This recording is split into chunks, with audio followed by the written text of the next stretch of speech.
जय माता दी, जय श्री राम। आज हम श्री रामायण जी से, श्री रामचरितमानस में से जो बाल कांड का पाठ चल रहा है उसमें से आज हम नारद का अभिमान और माया के प्रभाव के बारे में श्रवण करेंगे। तो चलो श्रवण करते हैं बाल कांड के इस अध्याय को। असुर मार था पे सुनहन, राखे निज श्रुति से तो जग विस्तार है विशद जस, राम जन्म कर हेतु। उसी यश को गाकर भक्तजन भवसागर से तर जाते हैं। कृपा सागर भगवान भक्तों के हित के लिए शरीर धारण करते हैं। श्री रामचंद्र जी के जन्म लेने के अनेक कारण हैं, जो एक एक से बढ़कर विचित्र हैं। हे सुंदर बुद्धि वाली भवानी, मैं उनके दो एक जन्म का विस्तार वर्णन करता हूँ, तुम सावधान होकर सुनो।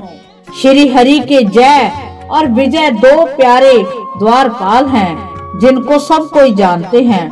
उन दोनों भाइयों ने ब्राह्मण के शाप से असुरों का तामसी शरीर पाया। एक का नाम था हिरण्यकशिप, दूसरे का नाम था हिरण्याक्ष। ये देवराज इंद्र के गर्भ को छुड़ाने वाले सारे जगत में प्रसिद्ध हुए। वे युद्ध में विजय पाने वाले विख्यात वीर थे। इनमें से एक हिरण्याक्ष को भगवान ने 12 सुअर का शरीर धारण करके मारा। फिर हिरण्याकशिप को नरसिंह रूप धारण करके वध किया और अपने भक्त प्रहलाद का सुंदर यश फैलाया।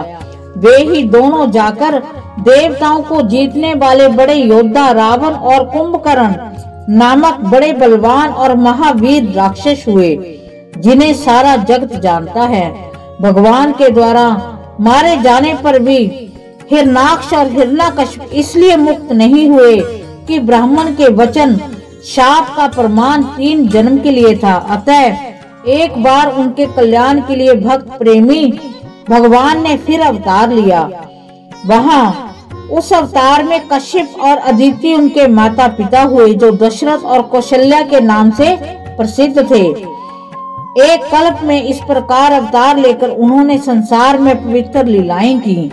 एक कल्प में सब देवताओं को जलंधर दैत्य से युद्ध में हार जाने के कारण दुखी देखकर शिवजी ने उनके साथ बड़ा घोर युद्ध किया, पर वह महाबली दैत्य मारे नहीं मरता था। उस दैत्यराज की स्त्री परम सती थी। उसी के प्रताप से त्रिपुरासुर का विनाश करने वाले शिवजी भी उस दैत्य को नहीं जीत सके। प्रभु ने छल से उस स्त्री का व्रत भंग कर देवताओं का काम किया। जब उस स्त्री ने ये भेद जाना, तब उसने क्रोध करके भगवान को शाप दिया। लीलाओं के भंडार कृपालु हरि ने उस स्त्री के शाप को पर मान्य दिया। वहीं जलंधर उस कल्प में रावण हुआ, जिसे श्री रामचंद्र जी ने युद्ध में मारकर परम पद दिया। एक जन्म का कारण यह था कि जिससे श्री रामचंद्र जी ने मनुष्य देह धारण किया। हे भारद्वाज मुनि सुनो, प्रभु के प्रत्येक अवतार की कथा का कवियों ने नाना प्रकार से वर्णन किया है। एक बार नारद जी ने शाप दिया, अतः एक कल्प में उसके लिए अवतार हुआ। ये बात सुनकर पार्वती जी बड़ी चकित हुई और बोली कि नारद जी विष्णु भक्त और ज्ञानी हैं। बोले तब महादेव जी ने हंसकर कहा, न कोई ज्ञानी है न कोई मूर्ख है। श्री रघुनाथ जी जब जिसको जैसा करते हैं वह उसी क्षण वैसा ही हो जाता है। हे भारद्वाज, मैं श्री रामचंद्र जी के गुणों की कथा कहता हूँ, तुम आदर से सुनो। तुलसीदास जी कहते हैं कि मान और मद को छोड़कर आवागमन का नाश करने वाले रघुनाथ जी को भेजो। हिमालय पर्वत में एक बड़ी पवित्र गुफा थी। उसके समीप ही सुंदर गंगा जी बहती थीं। वह परम पवित्र सुंदर आश्रम देखने पर नारद के मन को बहुत ही सुहावना लगा। पर्वत, नदी और वन के विभागों को देखकर नारद जी का लक्ष्मीकांत भगवान के चरणों में प्रेम हो गया। भगवान का स्मरण करते ही उनके शाप की दक्ष प्रजापति ने जो शाप दिया था और जिसके कारण वे एक स्थान पर नहीं ठहर सकते थे, वो गति रुक गई और मन के स्वाभाविक ही निर्मल होने से उनकी समाधि लग गई। नारद मुनि की स्थिति देखकर देवराज इंद्र डर गया। उसने कामदेव को बुलाकर उसका आदर सत्कार किया और कहा कि मेरे हित के लिए तुम अपने सहायकों सहित जाओ। यह सुनकर मीन ध्वज कामदेव मन में प्रसन्न होकर चला। इंद्र के मन में यह डर हुआ कि देव ऋषि नारद मेरी पुरी का निवास चाहते हैं।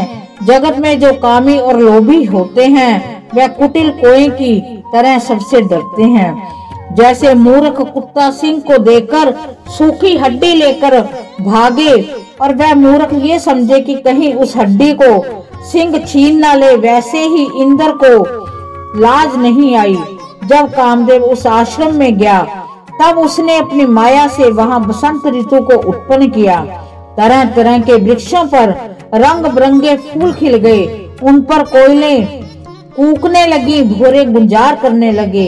काम अग्नि को भड़काने वाली 3 प्रकार की शीतल मंद और सुगंध सुहावनी हवा चलने लगी। रंभा आदि नव युवती देवंगनाएं जो सबकी काम कला में निपुण थी, वह बहुत प्रकार की तानों की तरंगों के साथ गाने लगी। हाथ में गेंद लेकर नाना प्रकार के खेल खेलने लगी। कामदेव अपने इन सहायकों को देखकर बहुत प्रसन्न हुआ। फिर उसने नाना प्रकार के माया जाल किए, परंतु कामदेव की कोई भी कला मुनि पर असर न कर सकी। तब तो पापी कामदेव अपने ही भय से डर गया। परंतु कामदेव की कोई भी कला मुनि पर असर न कर सकी।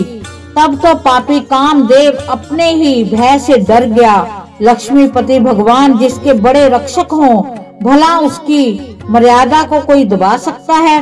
तब अपने सहायकों समेत कामदेव ने बहुत डरकर और अपने मन में हार मानकर बहुत ही आर्त वचन कहते हुए मुनि के चरणों को जा पकड़ा। सहत सहाय सभी ताती, मान हार मन मैन, गहेश जाए मुनि चरण तब, कैस उठी आरत वैन। इस प्रकार हमने भगवान श्री रामचंद्र जी की विशेष कृपा का पाठ, जो बालकंठ का पाठ चल रहा है, उसको श्रवण किया। भगवान श्री राम हम सब पर अपनी कृपा दृष्टि बनाए रखें, उनका हमें पूर्ण आशीर्वाद मिलता रहे। उनके साथ साथ बालाजी की कृपा हमें निरंतर मिलती रहे। इसी के साथ हम भगवान श्री राम जी के चरणों में कोटि कोटि नमन करते हैं, उनको करोड़ों बार वंदन करते हैं और उनसे प्रार्थना करते हैं कि वे हमारी सभी इच्छाओं को पूर्ण करें। इसी के साथ जय माता दी, जय श्री राम।